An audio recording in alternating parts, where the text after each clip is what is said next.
manusia ini tidak bisa memahami Allah yang tak terbatas.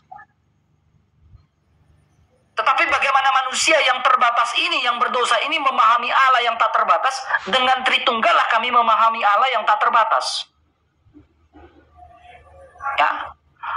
Siapa Yesus Kristus? Yesus Kristus adalah logosnya Allah, logosnya Bapa yang menambahkan rupa manusia.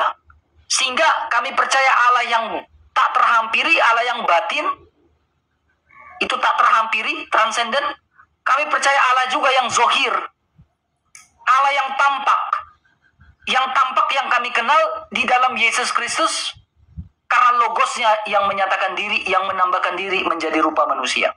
Sehingga kami mengenal itu. Ya, bukan cuma sampai di situ saja. Semua orang pun bisa mengakui itu. Semua orang bisa mengakui itu. Bahwa saya adalah Allah yang datang menjadi manusia. Semua orang itu bisa. Ya. Tetapi kita harus melihat segala, namanya ini berbicara tentang hubungan spiritual antara Allah dengan manusia. Hubungan antara Allah dengan manusia ini seperti apa? Nah, hubungan antara Allah dengan manusia ini kita melihat bagaimana kitab-kitab sebelumnya. Contohnya kitab Taurat, kitab Nabi Musa, kitab Mazmur, kitabnya para nabi. Ya, Yesus Kristus mengatakan bahwa semuanya tertulis tentang aku di dalam kitab Taurat, kitab para nabi, dan kitab Zabur. Apa yang dituliskan dalam kitab Taurat? Kitab Taurat kitab Taurat Musa menuliskan bahwa juru selamat itu akan datang menyelamatkan manusia dari belenggu dosa. Kitab Zabur menuliskan tentang juru selamat juga. Kitab apa lagi? Kitab Nabi-Nabi menuliskan tentang juru selamat itu juga. Jadi ada indikator-indikator, ada indikasi-indikasi yang menjadi sebuah dasar patokan bahwa Yesus Kristus itu adalah juru selamat itu sendiri. Bukan cuma sampai di situ. Segala macam perbuatan yang dilakukan oleh Yesus Kristus menunjukkan tentang siapa dirinya. Contohnya, yang bisa mengampuni orang mati siapa? Selain daripada Allah. Allah. Tetapi Yesus punya kuasa, otoritas, self-existence untuk mengampuni manusia yang berdosa. Yang bisa membangkitkan orang mati siapa? Hanya Allah. Yesus punya otoritas akan hal itu, membangkitkan orang mati, bahkan sudah dalam kubur. Yang bisa memberikan hidup yang kekal, hanya Allah. Yesus bilang, aku memberikan hidup yang kekal kepada kamu. Yang bisa bangkit dari alam maut, manusia tidak bisa bangkit dari alam maut. Hanya Yesus Kristus yang bangkit pada hari ketiga dari antara orang mati. Bang, bentar bang. Yang abang sampaikan tadi tentang Yesus itu bisa membangkitkan orang mati, bisa menyembuhkan dan sebagainya itu. Pada saat Yesus melakukan itu, apakah dia melakukan sebagai tubuh Yesus sebagai manusia, ataukah seperti yang biasa kami dengar itu dia jelmaan dari Allah sebenarnya yang masuk ke tubuh Yesus? Pertanyaan Anda bagus. Ya, jadi inilah dasar dalam Tritunggal. Ketika logos yang adalah Allah itu memiliki satu nature ilahi. Logos yang adalah yang memiliki nature ilahi itu menambahkan rupa hamba. Dalam Filipi pasal 2 ayat 5-7, yang walaupun dalam rupa Allah tidak menganggap kesetaraan sebagai milik yang harus dipertahankan, melainkan telah mengosongkan diri dan mengambil rupa seorang hamba, menjadi sama seperti manusia. Kitab Ibrani menuliskan yang dalam waktu yang sangat singkat. Ya. Jadi Allah menambahkan rupa manusia sehingga Kristus memiliki duinatur, sungguh-sungguh Allah dan sungguh-sungguh manusia. Ya, tetapi ketika dia membangkitkan orang mati, ya, atau ketika natur ilahinya ada nggak? Itu pertanyaan abang. Ya, Alkitab mencatat dalam Filipi pasal 2-6 itu ada nama kata dalam bahasa Yunani namanya hiparkon. Hiparkon itu artinya apa? Hiparkon itu artinya tetap existing. Dalam bahasa Inggrisnya tetap ada. Makanya dia punya kuasa. Ketika ada badai ribut yang begitu luar biasa, ombak yang begitu dahsyat, dia hanya angkat tangan saja. Dia bilang berhenti. badai pun, alam pun tunduk akan perintah dia. Bukankah alam tunduk pada perintah manusia, perintah Allah? Yes. Ya, maka dari itu yang bisa melakukan itu hanya Yesus Kristus. Alam tunduk, akan dia bilang berhenti. Begitu Alkitab mencatat masih banyak perbuatan-perbuatan yang dilakukan oleh Yesus Kristus.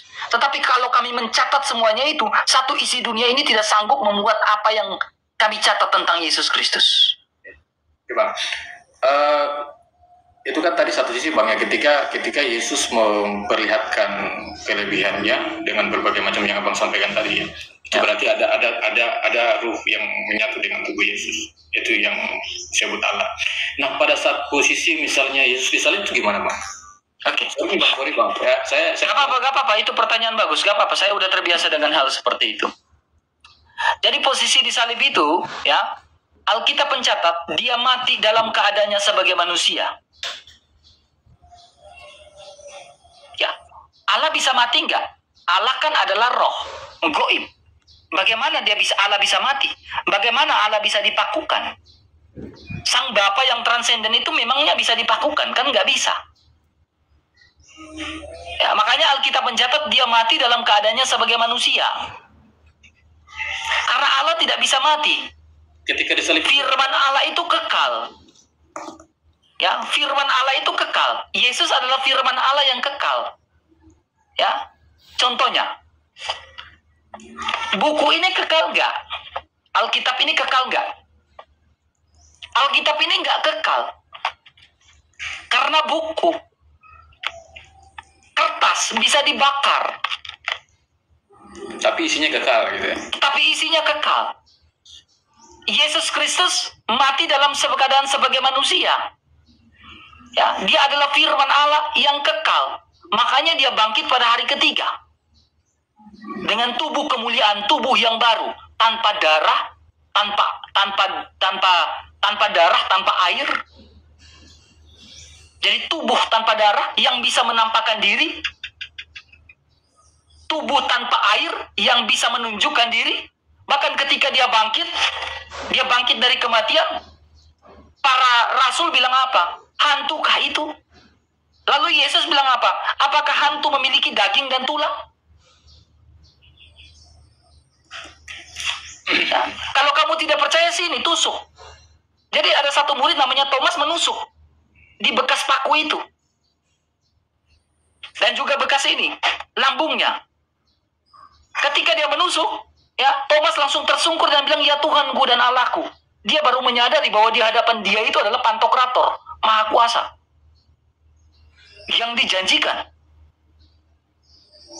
Begitu dahsyatnya Allah itu. Jadi bagaimana mungkin saya tidak percaya kepada dia, kepada Yesus? Kenapa saya percaya kepada Yesus? Ya, pertanyaan Anda ini seperti salah seorang kiai almarhum yang pernah naik ke room saya 3 tahun lalu. Ya, kita semua tahu, hanya saya tidak sebut namanya siapa. Ya, kenapa kamu percaya Yesus? Karena saya mengalami dosa, dan karena dosa saya mengalami kematian. Siapa yang bisa membangkitkan saya selain daripada Dia yang pernah membangkitkan orang mati dan bangkit sendiri dari antara orang mati?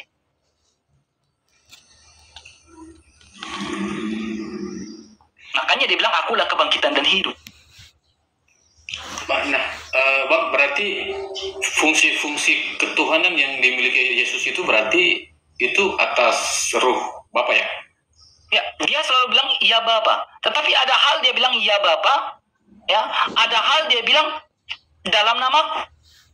Contohnya, dia meredakan angin ribut. Itu dia tidak mengucapkan ya Bapa. Tapi dia bilang berhentilah. Ikut. Tetapi ketika dia membangkitkan orang mati, dia berdoa iya Bapa. Disitulah Tritunggal. Bapa, firman-Nya, dan Roh yang Kudus tidak bisa dipisahkan, tetapi sehakikat.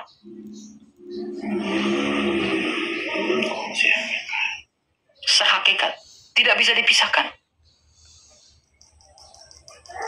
Jadi mengapa saya percaya Yesus? Karena hanya Dia yang bisa bangkitkan saya. Di akhir zaman nanti. Ketika Dia di atas kayu salib, Dia ditusuk lambungnya sama seorang prajurit namanya Longinus. prajurit Romawi itu Bang ya. Ya, ketika dia tusuk, prajurit namanya Longinus itu keluar darah dan air. Teman-teman Kristen dengar baik-baik.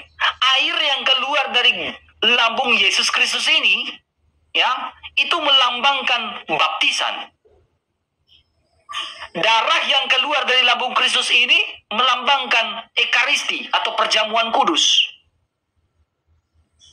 Malam sebelum dia melakukan itu, dia ditangkap. Dia melakukan perjamuan, dia mengambil roti, lalu dia bilang, inilah tubuhku yang diserahkan bagimu. Yesus tahu nggak dia bakal diserahkan? Dia tahu. Dia mengambil cawan itu, dia bilang, inilah darahku, darah perjanjian baru yang kekal, yang ditumpahkan bagimu dan bagi semua orang, demi pengampunan dosa. Yesus tahu nggak dia bakal ditangkap, disalibkan? Tahu. Tetapi dia bilang apa? Anak manusia harus diserahkan, mati, bangkit pada hari ketiga dan naik ke surga, supaya genaplah semua yang tertulis dalam kitab Taurat Musa, kitab para nabi dan kitab Zabur. Kami baca kitab Zabur, makanya kami tahu Daud menuliskan tentang Yesus. Kami baca kitab Taurat, makanya kami tahu Musa menuliskan tentang Yesus. Bang, apa namanya, fungsi-fungsi ketuhanan Yesus itu ada dalam dirinya sejak umur berapa Bang? Oke. Terima kasih banyak. Ya, kita berbicara tentang ketuhanan ya, tentang ketuhanan. Itu pertanyaan kamu yang cukup bagus. Saya ambil datanya ya. Jadi ketika dia lahir, kita mulai dari dia lahir Bang. Ya. Kita mulai dari dia lahir. Ketika dia lahir, oke. Ini datanya kayaknya. Oke, ini Bang. Nah, ini ketika dia lahir Bang. Ini kita lihat namanya penggunaan emas, kemenyan dan mur dalam gereja. Ya, penyembahan dan kiblat sejati. Kristus sebagai imam, raja dan nabi. Ya, ini ukupan yang ada di dalam Taurat itu dipersembahkan untuk Allah. Jadi wangi-wangian. Ya, ini dalam Tauratnya Nabi Musa, saya bisa tunjukkan semua datanya. Jadi ukupan itu diberikan kepada Allah dalam kitab Maleakhi pasal 1 ayat 11. Dipersembahkan kepada Allah wangi-wangian itu. Ya, emas, kemenyan dan mur ini. Ya. Jadi ketika dia lahir, ada orang Majus membawa emas dan mur, kemenyan dan mur. Matius pasal 2 ayat 11. Maka masuklah mereka dalam rumah itu dan melihat anak itu bersama dengan Maria. Lalu sujud menyembah Yesus. Mereka pun membuka tempat harta bendanya dan mempersembahkan persembahan itu, yaitu emas, kemenyan dan mur. Ya. Nah, emas, kemenyan dan mur ini kalau kita lebih dalam lagi, ini kemenyan melambangkan keilahian dari Yesus Kristus. Jadi ketika Yesus lahir, ada orang Majus dari timur membawa persembahan itu untuk Yesus. Kemenyan ini melambangkan keilahian Yesus. Ya, melambangkan doa-doa dan penyembahan yang harus dipanjatkan kepada Yesus. Melambangkan kerelaan Yesus yang menjadi kurban. Melambangkan peranan Yesus sebagai imam besar. Ya. Mur melambangkan Yesus dalam sengsara kematiannya. Melambangkan penderitaannya dan selanjutnya. Jadi persembahan ketika Yesus lahir saja sudah menggambarkan tentang siapa dirinya. Bukan cuma malaikat yang menampakkan diri, mengatakan, hari ini telah lahir bagimu Tuhan Kristus di kota Daud. Malaikat sendiri mengatakan dia adalah Kristus, Immanuel, Allah beserta kita. Nah, kalau kita melihat, masuk ke pertanyaan abang yang sangat bagus. Dia bilang seperti ini. Kapan Yesus Kristus mulai menyatakan dirinya? Ya. Mujizat pertama kali Yesus itu di Kanaan. Saat pesta perkawinan. Tetapi Bunda Maria itu sudah tahu sejak semula. Ya, ketika di mana? Ketika di Bait Allah pada usia 12 tahun. Pada saat dia mengasingkan diri ke Bait Allah itu ya. Ketika mereka ke Bait Allah, kan orang Yahudi wajib usia 12 tahun itu kan ke Bait Allah. Dia berbeda dengan anak-anak lain. Anak-anak lain, Yesus Kristus di dalam Bait Allah itu dia mengajar ahli-ahli Taurat dan orang-orang Farisi. Orang ahli-ahli Taurat diajarkan. Ahli-ahli Taurat begitu mendengarkan dia dengan saksama pengajaran dia di dalam bait suci itu. Berbeda dengan anak-anak lain yang mendengarkan ajaran dari ahli Taurat. Tapi Yesus dalam bait Allah dengan usia seperti itu bisa mengajar dan banyak orang mendengar di dalam bait suci. Nah, ketika di usia 30 tahun adalah mujizat pertama dia, di mana dia mengubah air menjadi anggur saat perkawinan pesta di Kana. Dia mulai menunjukkan dirinya. Umur berapa tadi Bang? Usia berapa? 30 tahun. 30 tahun, 33 tahun, sekitar 30 tahun. Dia sudah mulai menyatakan diri. Karena apa gini Bang? Kenapa dia harus menyatakan diri di usia seperti itu? Pertama, aturan di orang Yahudi. Aturan dalam Yahudi itu, ya boleh melakukan sebuah pelayanan Bang, ya. Boleh melakukan sebuah pelayanan itu di usia 30 tahun. Itu aturan di Yahudi. Kalau Yesus tidak taat dengan aturan Yahudi, makanya Alkitab tidak akan ngomong seperti ini. Ya, segala hukum Taurat dia taat. Tapi dia tidak tunduk dengan hukum Taurat. Karena Yesus tidak mau ada celah sama sekali di hadapan orang-orang Yahudi. Dia memahami hukum Yahudi begitu baik, sehingga dia harus melakukan pelayanan di usia seperti itu.